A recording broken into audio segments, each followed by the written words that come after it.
go. Rolling?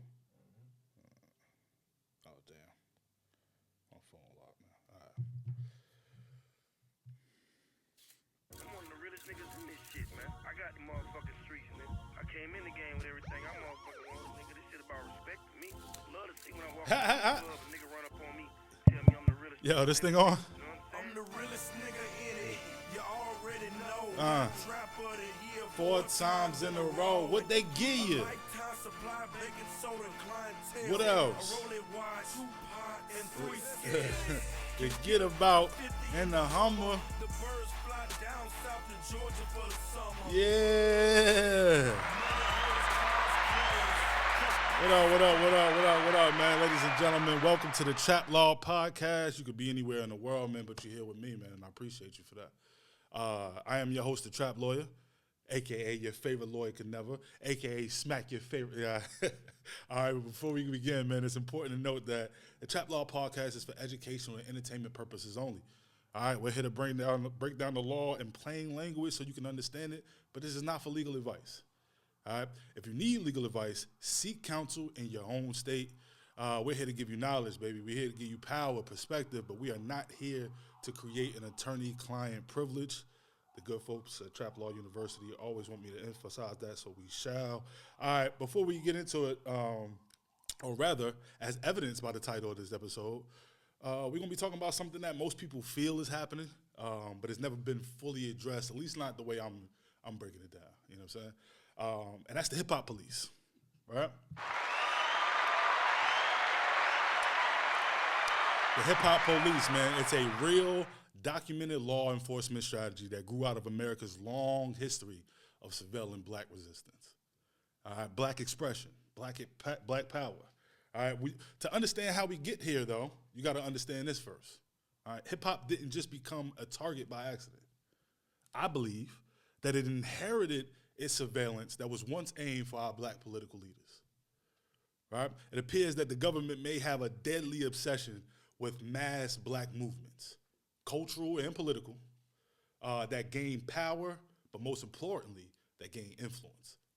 All right, let's jump into this. Before we go, before rappers were underwatched, it was activists. All right?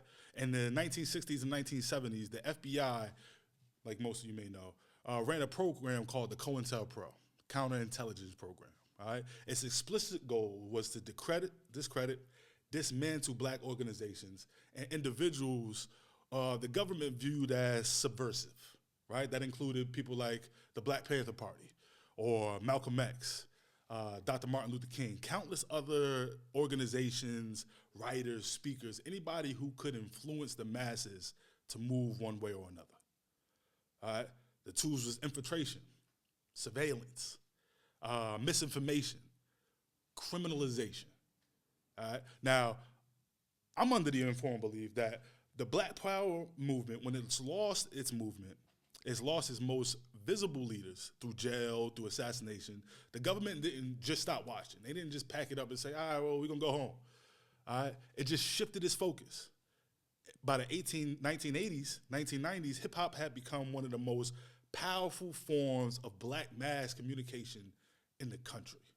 It was telling stories about policing, poverty, drugs, violence, survival, right? Often from a perspective of people living under heavy law enforcement presence. As the war on drugs intensified, police departments across the country expanded its narcotics and gang units, right? These weren't units that just looked at drug sales, they were looking at culture, black culture. Rap lyrics were now looked at as confessions. Music videos were now looked at as surveillance footage. Concerts were policed like they was crime scenes, right? And this is not accidental. Police departments openly acknowledge that hip hop is being used to understand the streets, understand street dynamics. So in other words, art has now become evidence. That's the first major shift, man. Hip hop stops being viewed as an expression and now is starting being viewed as documentation, right? Meanwhile, you have the war on drugs. The same time the CIA is pushing drugs into the black community to fund wars. But that's a whole rabbit hole for a whole nother day. Pause. All right. But by the late 1980s, 1990s, hip hop had replaced organized political movements with most influentially, with becoming the most influential voice in Black America. All right, with the message maybe not always advancing the way we needed to, right? But still just as radical, still just as revolutionary. Fuck the police. You know what I mean? Fuck the police. Rap music, it wasn't just music, it's reporting from marginalized communities, anti-police rhetoric, anti-government messaging, economic self-determination. You know, niggas don't like that. They don't like that. All right, hip-hop wasn't being listened to for culture, it was being listened to for evidence. All right, but here's where it gets real. Cities across the country created a specialized police unit dedicated to monitoring rap, right?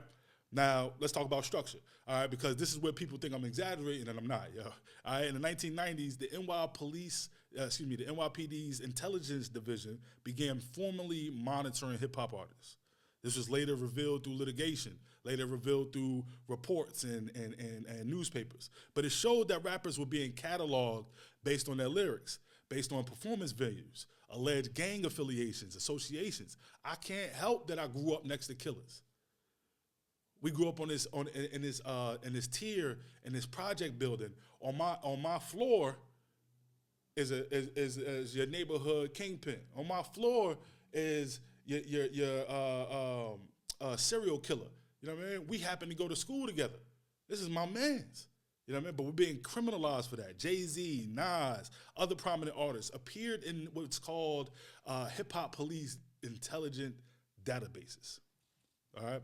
Not because conviction, not because arrest, it's simply because who we connected to. All right? Los Angeles followed a similar pattern. The LAPD, they expanded their gang units, right, to include surveillance for West Coast rap artists. Music videos were reviewed, concerts monitored, et cetera, et cetera. Chicago law they went even further, right? By the 2000s, police were combining social media posts, rap lyrics, location data, all right? They was outside. They knew exactly where you was going to chill, exactly where you was going to hang, you know what I mean? And then recording and watching, waiting for something to happen, all right? Let's call it entrapment. We'll get into that in a second, though. All right, this was informal. This wasn't just informal curiosity, right? This was funded. This is organized. This is intelligence-driven operations, right? That's why the term hip-hop police exists, right? Let's look at it from a totality of circumstances. NYPD has a hip-hop task force, right? Created in the 90s, disbanded in 2002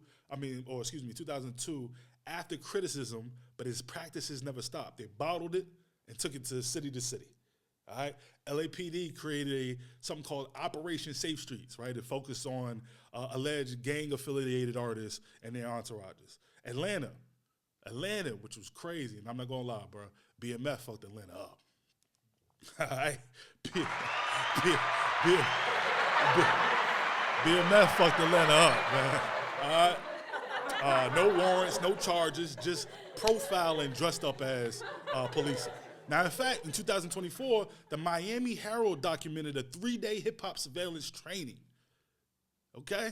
A training held by the NYPD in Miami in which officers from all major cities like Atlanta, LA, came down to be able to implement on their own. Crazy. Now, here's the issue, bro. Lyrics are now being used as character evidence, all right? Just a little bit of brief character evidence law when we talk about evidence law, right? Generally, you can't just introduce evidence to show somebody is a bad person. I can't just say, hey, this nigga robbed the store before. I'm telling you this because he's a thief and I want you to believe he's a thief. That's inadmissible in court, all right? It's inadmissible unless you're trying to show that the person has a habit of a certain behavior, right? So surveillance in this way is entrapment, right? It sets the stage for a gross constitutional right violation in which affects the entire law enforcement process, right? Country music can talk about murder. Rock music can talk about the illicit sale and use of drugs, right? Movies can glorify violence, but when it's rap, it's real. When it's rap, these niggas is really doing it, man. We believe that shit, and we treating them as such. All right? The distinction is clearly racial. It's clearly cultural, but now it's also legal. All right? Hip-hop police just aren't stopping crime. They're out to control the narrative and influence. All right? If you niggas ever decided to start using your power or wielding your influence for good, oh, then you niggas would be too dangerous. So we got to keep the influence or the narrative around rap dangerous. So we can keep you niggas in your motherfucking place. Just like the surveillance shifted from Malcolm X to rappers, it'll shift again. So what's the lesson? Culture is power. And he who stands at the helm of it must be controlled or removed, nigga. Huey Newton, Chairman Fred Hampton, Malcolm X, countless others. Rest in peace, Lil Bobby Hutton. You dig? Now, I'm in no way removing responsibility from ourselves, yo. All right? The reason why knowledge is power is because it can form your decision-making, and we ain't been making the most informed decisions. All right? Hip-hop is young. What I mean by that is it's a young art form, but the people who participated is a young game. So naturally, you're dealing with minds who haven't really fully understood life yet, but they understand rambunctiousness. They understand fast money. They understand living fast, moving fast, and it's to our detriment as a whole every time. All right? If you escape poverty and you walk into wealth and influence, you have a responsibility that I understand you didn't ask for, but it comes with success. It comes with being one of the only of your people to do what you're doing. A responsibility to protect what you've built and to ensure that it benefits somebody else besides you, nigga. At this very core, that it doesn't affect somebody negatively besides yourself. You shooting in these neighborhoods, don't even know how to use the gun, and these little kids are getting killed. It's affecting more than us in a negative way, man. Tighten the fuck up. Hey, listen, man, that brings us to the episodes, man. Thank you. You could have been anywhere in the world, but you're here with us, and I love you for that. All right, on behalf of the good folks at Trap Law University, I hope I brought you some value today, man. Some laughs, some gems. If you've enjoyed this show, man, like, share, subscribe. Until then, man, I am your host, the Trap Lawyer. This is the Trap Law Podcast. Protect yourself, protect your art, protect your business. Stay sharp, stay focused, stay dangerous, nigga. It's your boy, the Trap Lawyer.